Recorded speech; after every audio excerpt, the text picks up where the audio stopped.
bank to Google AdSense. Paano nga ba? So, intro muna tayo.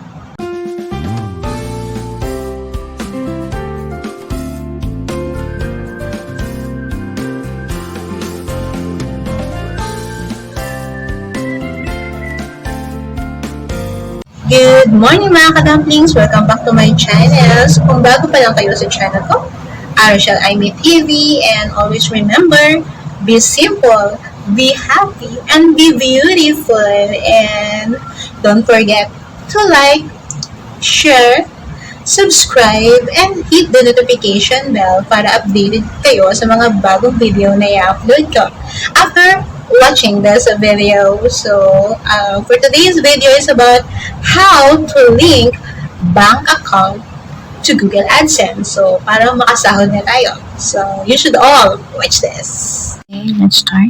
So, click natin yung Google. Okay. So, search muna natin yung swift code para hindi tayo mahirapan mamaya. So kung ano yung bank na or yung bank account nyo. So, search natin ang swift code. Code of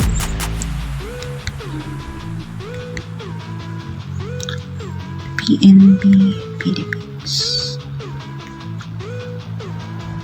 So, ito yun, Philippines. So, ayan. So, ano ba yung name or complete name ng bank? Philippine National Bank. So, ito yung swift code. Copy-paste lang natin. Para mamaya madali na siya.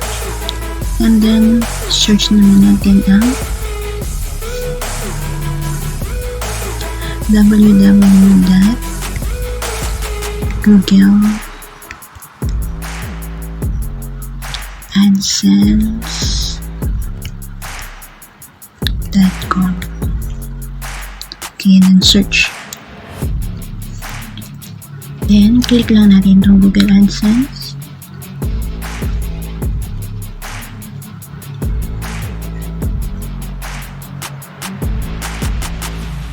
Okay, and then click natin itong three line. And then payments info.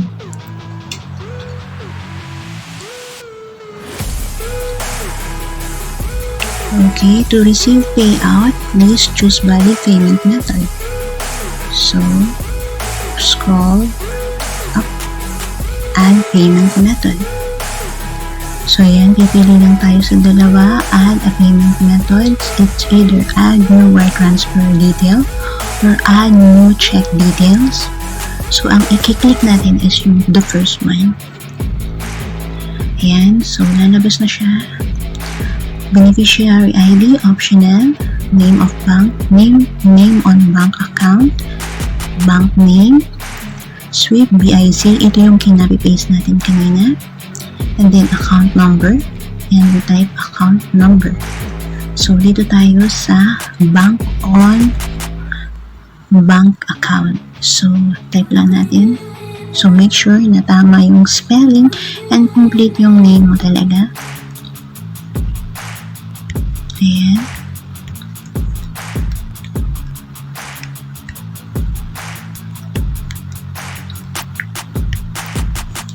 Next, bank name or PNB.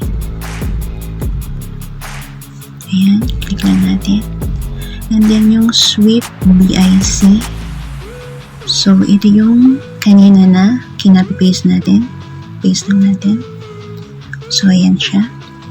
So, account number. So, make sure na tama din yung account number mo. So, retype lang natin. 244.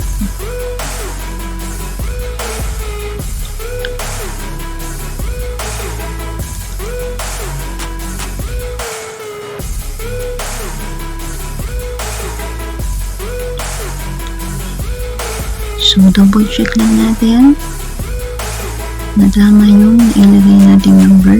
And then, retype lang natin again kung ano yung account number.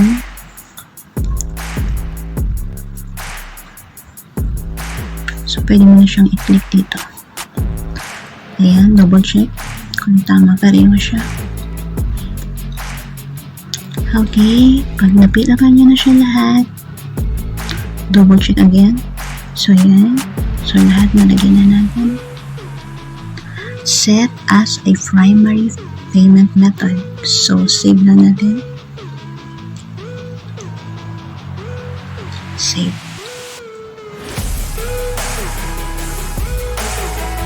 So, yan. Processing.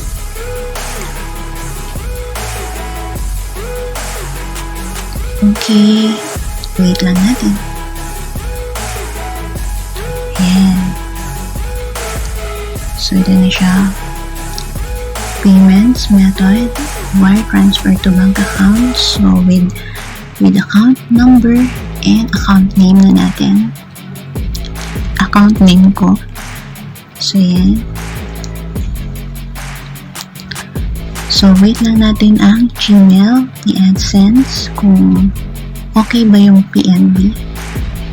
Okay, check natin sa Gmail kung may message na. So, ayan, Gmail payments. So, ayan, ito na nag-receive mo na Gmail kay Adsense at napilitan mo na lahat ng mga invoice sa payment methods. So, ayan. Change, kung Adsense payment method details change. So, kasi mag-create ka na. Okay. Thanks for watching.